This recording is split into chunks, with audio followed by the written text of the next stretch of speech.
ഇത് 5 ലക്ഷം രൂപയുണ്ട്. നമ്മുടെ മുന്നിലിരിക്കുന്ന നന്മ നിറഞ്ഞ ശ്രീ ചാണ്ടിച്ചൻ സംഭാവനയായി തന്നതാണ് ഈ തുക. ഇത് 3 ലക്ഷം വ്യവസായ പ്രമുഖൻ കോശിയുടെ വക. ഇത് 2 ലക്ഷം അബ്കാരി നമ്പീശന്റെ വക. ഇത് 1 ലക്ഷം കോൺട്രാക്ടർ സരസന്റെ വക. വിജയ സാധ്യത ഒട്ടുമില്ലാത്ത എനിക്ക് ഇത്രയൊക്കെ കിട്ടിയിട്ടുണ്ടെങ്കിൽ വിജയത്തിന്റെ തൊട്ടടുത്ത് നിൽക്കുന്ന എന്റെ എതിർ സ്ഥാനാർത്ഥികൾക്ക് എത്രയൊക്കെ കിട്ടി കാണും. ഈ ചിറ്റാരിക്കരയുടെ അഭിമാനമായ സന്മനസ്സുള്ള ചാണ്ടിച്ചൻ പറയണം, താങ്കൾ എത്ര രൂപ സംഭാവനയായിട്ട് കൊടുത്തു എന്ന്. ആ നല്ല മനസ്സ് ജനങ്ങളൊക്കെ ഒന്ന് അറിയട്ടെ എന്ന്. ജനാർദ്ദനം പിള്ളയ്ക്ക് 10 ലക്ഷം, മേനോൻ സാറിന് 20 ലക്ഷം അല്ലേ? സത്യമാണെന്നാണ് പറയല്ല. പണം പിടിക്കും. Thank you Chandichan. കർത്താവ് തരുന്നു, ഞാനത് കൈനീട്ടി വാങ്ങിക്കുന്നു. എങ്ങനെയുണ്ട്? ടിവിയിൽ വരുക കേട്ടല്ലോ. ഇതുപോലെ എത്ര ലക്ഷങ്ങൾ ഇവരുടെ കൈകളിൽ എത്തിക്കാണും. അതിവിടെ വെളിപ്പെടുത്താൻ ഈ സ്ഥാനാർത്ഥികൾ തയ്യാറാണോ?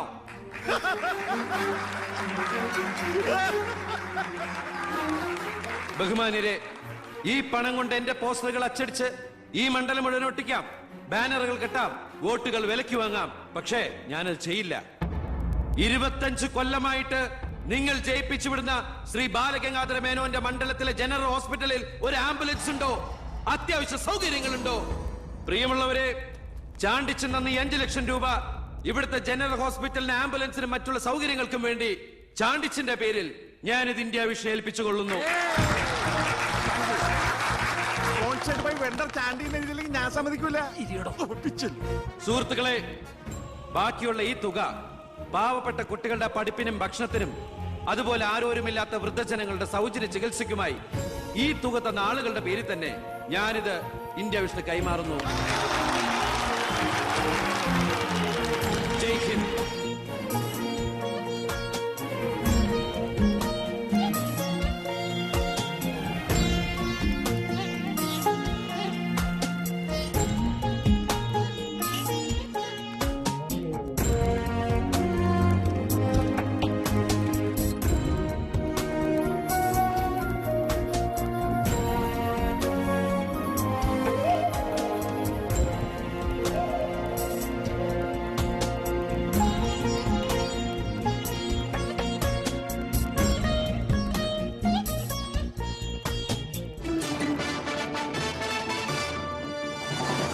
പന്ത്രണ്ടാം നിയമസഭയിലേക്ക് നടന്ന വാശിയേറിയ തെരഞ്ഞെടുപ്പിൽ 72% വോട്ട് രേഖപ്പെടുത്തി. വിവിധ കൗണ്ടിംഗ് സെന്ററുകളിലായി രാവിലെ 8 മണിക്ക് തന്നെ വോട്ടെണ്ണൽ ആരംഭിച്ചു. ആകെയുള്ള 140 സീറ്റുകളിൽ ഫലമറിഞ്ഞ 120 മണ്ഡലങ്ങളിൽ KDF 61, ജനപക്ഷ മുന്നണി 59 സീറ്റ് നേടിയിട്ടുണ്ട്. കേരളത്തിലെ മുന്നണി സമവാക്യങ്ങളെ അട്ടിമറിക്കാൻ പോകുന്ന പുതിയൊരു രാഷ്ട്രീയ ധ്രുവീകരണത്തിനുള്ള സാധ്യതയാണ് ഇപ്പോൾ നമ്മുടെ മുന്നിലുള്ളത്. ഒരുപക്ഷെ കേരളത്തിലെ അടുത്ത മന്ത്രിസഭ ഒരു തൂക്ക് മന്ത്രിസഭയായിരിക്കും. ഹലോ, എണ്ണിത്തീരാറായോ? ജനപക്ഷ മുന്നണി സ്ഥാനാർത്ഥി 4612 വോട്ടിന് അച്ഛൻ ലീഡ് ചെയ്യുന്നുണ്ട്. അടുത്ത CM അച്ഛൻ തന്നെ. ഇപ്പോൾ കിട്ടിയ വാർത്ത, പുതുശ്ശേരി മണ്ഡലത്തിൽ KDF സ്ഥാനാർത്ഥി തൊമ്മൻ ചാക്കോ 4000 വോട്ടുകൾക്ക് വിജയിച്ചു. ഇത്തവണയും ഭരണം ലഭിച്ചാൽ KDF-ൽ മുഖ്യമന്ത്രിയാകാൻ സാധ്യതയുള്ള ആളാണ് തൊമ്മൻ ചാക്കോ. വയനാട് ജില്ലയിലെ സംവരണ സീറ്റിൽ KDF സ്ഥാനാർത്ഥിയും ആദിവാസി നേതാവുമായ ശ്രീ പൊറ്റക്കുഴി ചെല്ലപ്പൻ തെരഞ്ഞെടുക്കപ്പെട്ടു. ഇപ്പോൾ കിട്ടിയ വാർത്ത, ചിറ്റാരിക്കര മണ്ഡലത്തിലെ വോട്ടെണ്ണൽ പൂർത്തിയായി. സംസ്ഥാനം ഏറെ ഉറ്റുനോക്കിയ മണ്ഡലമായിരുന്നു ചിറ്റാരിക്കര. മുൻ മന്ത്രിയും KDF സ്ഥാനാർത്ഥിയുമായ ശ്രീ ബാലഗംഗാധര മേനോൻ മുന്നിട്ട് നിന്നിരുന്നുവെങ്കിലും ഇപ്പോൾ 3ാം സ്ഥാനത്തേക്ക് പിന്തള്ളപ്പെട്ടു. ഇരുമുന്നണികളെയും പരാജയപ്പെടുത്തി സ്വതന്ത്ര സ്ഥാനാർത്ഥി P. കൃഷ്ണകുമാർ വിജയിച്ചിരിക്കുന്നു. KDF-ന്റെ സജീവ പ്രവർത്തകനും യൂത്ത് വിങ്ങിന്റെ ജില്ലാ സെക്രട്ടറിയുമായിരുന്ന കൃഷ്ണകുമാർ തെരഞ്ഞെടുപ്പ് പ്രഖ്യാപന വേളയിലാണ് രാഷ്ട്രീയ അഭിപ്രായ ഭിന്നതയെ ചൊല്ലി സ്വതന്ത്രനായി മത്സരിക്കാൻ തീരുമാനിച്ചത്.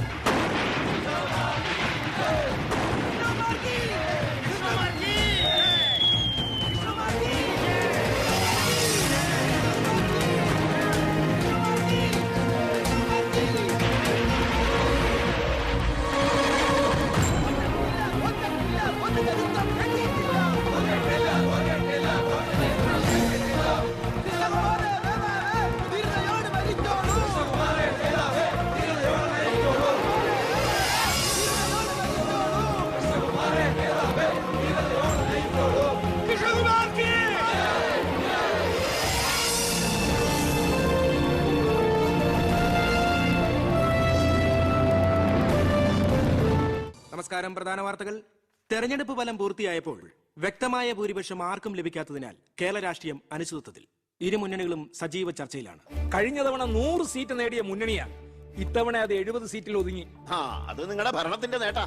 അത് നിങ്ങൾ കാലുവാരി കൊണ്ട് സംഭവിച്ചതാ. ഇങ്ങനെ പരസ്പരം പഴിയാരാതെ ഇനി എന്ത് വേണമെന്നാണ് ആലോചിക്കേണ്ടത്. എന്തൊക്കെ പറഞ്ഞാലും മുഖ്യമന്ത്രി രാജിവെക്കണം.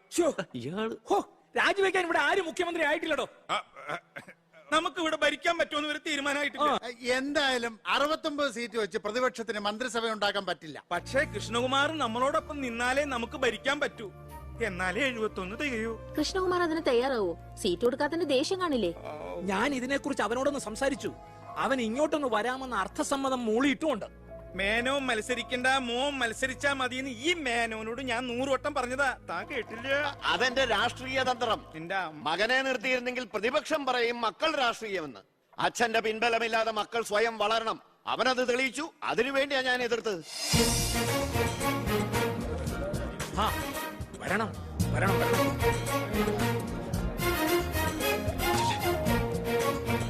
മിടുക്കൻ മിടുക്കൻ.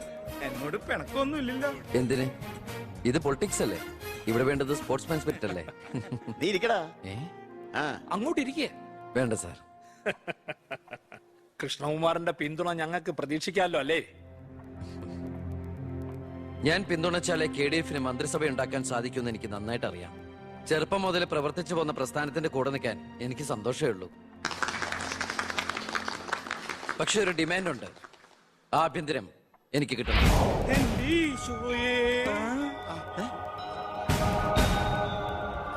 ഞാൻ ആ കാര്യം പറയാനിരിക്കായിരുന്നു. Home minister ആകാനോ? അത് നടപ്പില്ല. മന്ത്രി ആകണമെങ്കിലേ വകുപ്പിനെ കുറിച്ച് അറിയണം, പ്രവൃത്തി വരികയോ വേണം. ആരതൊക്കെ പഠിച്ചിട്ട് ഇവിടെ മന്ത്രിയാണത്? ദിവാരേട്ടൻ ഗതാഗത മന്ത്രിയായിട്ട് ഇരുന്നിട്ടില്ലേ? പണ്ടങ്ങോ ബസ്സിൽ കയറിയതാണോ പ്രവൃത്തി പരിചയം? വണ്ടി ഓടിക്കാൻ അറിയോ ദിവാരേട്ടന്? വേണ്ട. ആക്സിലേറ്റർ ക്ലച്ചും ബ്രേക്കും തിരിച്ചറിയോ? ഇല്ല. ഇതായിരിക്കണേ കിഴിപ്പുള്ളി സാറ്. പണ്ട് വിദ്യുച്ഛക്തി വകുപ്പ് കൈകാര്യം ചെയ്തിരുന്ന ആളല്ലേ? ഒന്ന് ചോദിച്ചോട്ടെ, ഈ വിദ്യുച്ഛക്തി എങ്ങനെ ഉണ്ടാക്കുന്നേ? പറയട്ടോ. അത് വെള്ളത്തിന്ന് ആണോ? പിന്നെന്താ വെള്ളത്തിൽ തൊട്ട ഷോക്ക് അടിക്കാത്ത? പറയാൻ അതൊക്കെ എന്തിനാ നമ്മൾ അറിയുന്നേ? സ്വിച്ച് ഇട്ടാ കറണ്ട് വരുന്നുണ്ടോ? അത് മാത്രം അറിഞ്ഞാ മതി. അതറിയില്ല. യവൻ പറയുന്നതിലും കാര്യമുണ്ടെന്നേ. പിന്നെന്താ ഷോക്ക് അടിക്കാത്ത? നമ്മളെന്തിനാ വല്ലവന്റെ കാര്യം ആലോചിച്ച് തല ഉണ്ടാക്കുന്നേ? ഏതൊരു ജോലിക്കുണ്ട് യോഗ്യത ടെസ്റ്റ്. സത്യത്തിൽ മന്ത്രിയാകാനും വേണം ഒരു പരീക്ഷ. ഈ IAS IPS ഒക്കെ പോലെ IIPS, Indian institute of political science, അത് പഠിക്കണം. അല്ലെങ്കിൽ വേണ്ട. മിനിമം യോഗ്യത 10ാം ക്ലാസ് പാസ്സാവണമെന്ന് പറഞ്ഞാൽ ഇവിടെ ഇരിക്കുന്ന പലരും ഓടിപ്പോണ്ടി വരും. ഈ തെരഞ്ഞെടുപ്പ് എന്ന് പറയണത് തന്നെ ഒരു പരീക്ഷയാ. ആ പരീക്ഷ പാസ്സായവർക്ക് മാത്രമേ മന്ത്രിയാവാൻ പറ്റൂ. അതൊരു പരീക്ഷയല്ല സാറ്, പരീക്ഷണമാണ്. ഇവനെങ്കിലും ശരിയാവോ എന്നുള്ള ജനങ്ങളുടെ പരീക്ഷണം.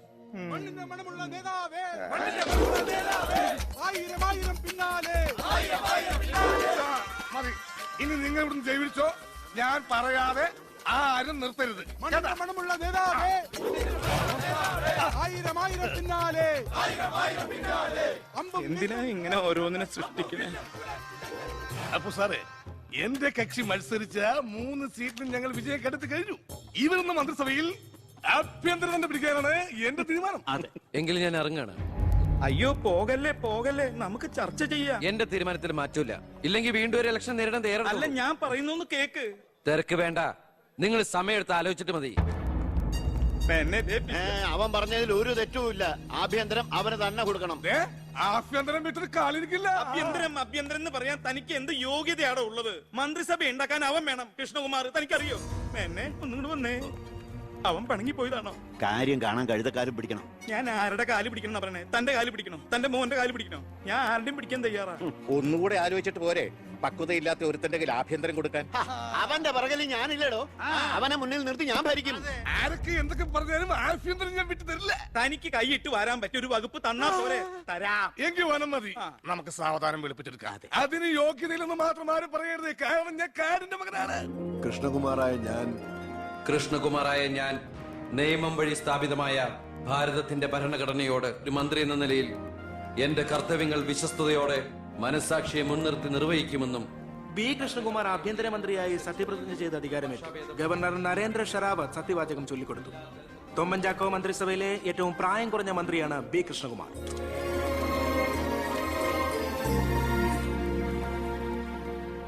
പുര കത്തുമ്പോൾ വാഴ വെട്ടുന്നു എന്ന രീതിയിലല്ലേ ഭൂരിപക്ഷം തികയ്ക്കാൻ ബുദ്ധിമുട്ടിയ KDF-ൽ നിന്നും നിങ്ങൾ ആഭ്യന്തരമന്ത്രി സ്ഥാനം വില പറഞ്ഞു വാങ്ങിച്ചത്?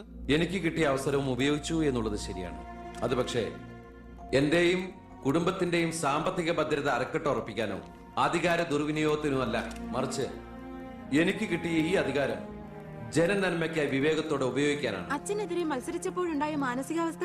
ഞാൻ അച്ഛനെതിരായിട്ടല്ല, അച്ഛന്റെ രാഷ്ട്രീയ നയങ്ങൾക്കെതിരെയാണ് മത്സരിച്ചത്. രാഷ്ട്രീയം വ്യക്തിനിഷ്ഠമല്ല. അച്ഛനെ തോൽപ്പിച്ചപ്പോൾ എന്തു തോന്നി? ഞാനല്ലോ തോൽപ്പിച്ചത്, ജനങ്ങളല്ലേ. രാഷ്ട്രീയക്കാർ കൊള്ളരുതായ്മ കാണിച്ചാൽ വോട്ടിങ്ങിലൂടെ പുറത്താക്കാൻ ജനങ്ങൾക്ക് അവകാശമുണ്ട്. അപ്പോൾ താങ്കളുടെ അച്ഛൻ ശ്രീ ബാലഗംഗാധരൻ മേനോൻ ഒരു കൊള്ളരുതാത്തവരും അഴിമതിക്കാരും ഒക്കെ ആണെന്നാണോ ബഹുമാനപ്പെട്ട മന്ത്രി പറയുന്നത്? ഞാനൊരു വ്യക്തിയല്ല ഉദ്ദേശിച്ചത്. അച്ഛൻ കുറ്റവിമുക്തനാണെന്ന് തെളിയിക്കപ്പെട്ട താങ്കൾ ഈ മന്ത്രിസ്ഥാനം ഒഴിഞ്ഞ് അദ്ദേഹത്തിന് വീണ്ടും ഒരു അവസരം നൽകുമോ? അച്ഛൻ നിരപരാധിയാണെന്ന് തെളിഞ്ഞാൽ പാർട്ടി ആവശ്യപ്പെട്ടാൽ എന്റെ മന്ത്രി പദവിയും MLA സ്ഥാനവും ഉപേക്ഷിക്കാൻ ഞാൻ തയ്യാറാണ്. കുറച്ച് സമയം, ഒരുപാട് കാര്യങ്ങൾ. അപ്പോ നമുക്ക് വീണ്ടും കാണാം.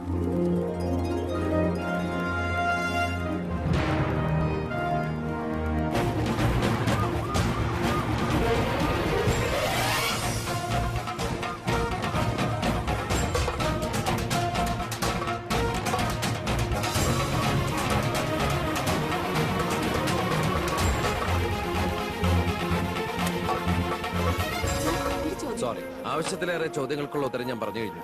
ഇനിയും ആവർത്തിച്ചാൽ വെറും വാചക കസർത്ത് നടത്തുന്ന ഒരു ഹോമിൻസ്ട്രൈ പോകും ഞാൻ. പ്ലീസ് പ്രവർത്തിച്ച് കാണിക്കാനുള്ള സാവകാശം തരൂ. അപ്പൊ പിന്നെ കാണാം.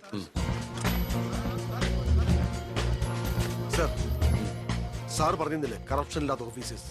DYSP Anantharaghavan, SI Prathap sir. Please come.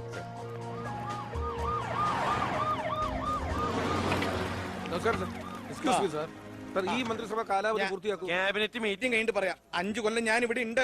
Meeting കഴിഞ്ഞിട്ട് പറയാം. മീറ്റിംഗ് കഴിഞ്ഞിട്ട് പറയാന്ന് പറഞ്ഞില്ലേ? എന്റെ പേഴ്സണൽ പ്രൊട്ടക്ഷൻ വിങ് എന്ന പേരിൽ സാറും സാറിന്റെ ഗ്രൂപ്പും എന്നോടൊപ്പം ഉണ്ടാവണം. അത് പക്ഷെ എന്നെ പ്രൊട്ടക്ട് ചെയ്യാൻ വേണ്ടിയിട്ടല്ല, ഈ നാടിനെ പ്രൊട്ടക്ട് ചെയ്യാൻ എനിക്ക് നിങ്ങൾ